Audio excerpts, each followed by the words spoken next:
네, 그럼 대전시청 출입하고 있는 송민석 기자와 좀 더 자세히 짚어보겠습니다. 자, 송 기자, 네. 앞선 리포트를 보면요. 충청권 광역철도 1단계 예타 통과 당시에도 대전 트램은 이미 건설이 계획된 상태였거든요. 네. 선뜻 이해가 좀 안 되는 측면이 있는데 설명을 좀 해주실까요?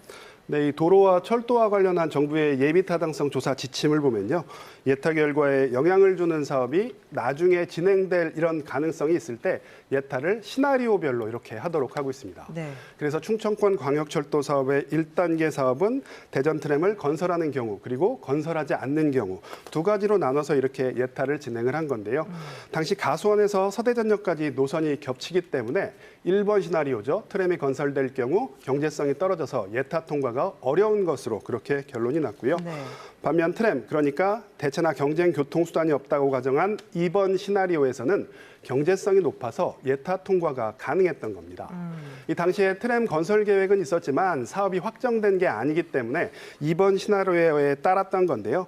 2019년에 대전 트램이 예타 면제 사업으로 선정이 되지 않았습니까? 그래서 그렇죠. 사업이 확정이 됐는데 따라서 지금이라도 수요 예측 재조사 과정을 거치라는 게 감사원의 감사 결과입니다. 말씀하신 것처럼 트램 사업이 확장이 된 게 2019년이었으니까 네. 3년도 더 지난 일인데 이게 네. 왜 이제야 문제가 된 건가요? 네, 대전 트램은 2019년 문재인 정부의 국가 균형 발전 프로젝트 사업의 일환으로 예타를 면제를 받았죠.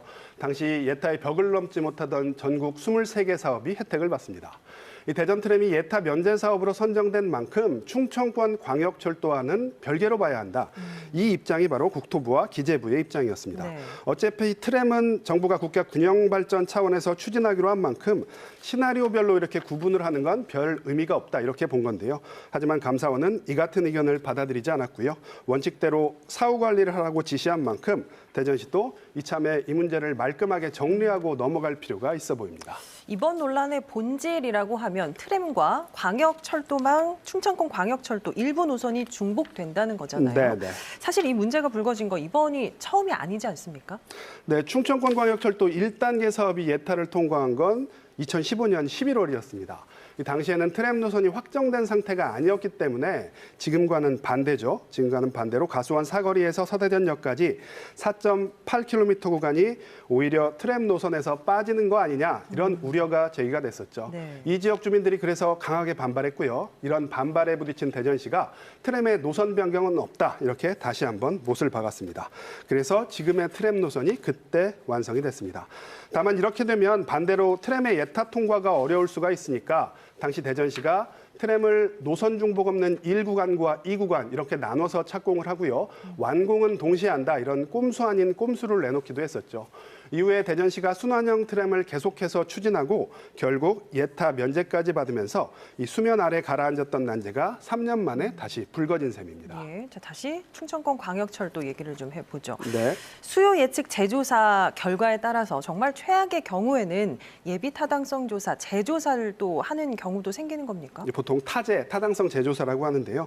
앞서 성룡희 기자가 전했듯이 수요 예측 재조사 결과 30% 넘게 수요가 줄면 타당성 재조사까지 받아야 하고요. 이럴 경우 사실상 사업을 처음부터 다시 시작하는 셈입니다.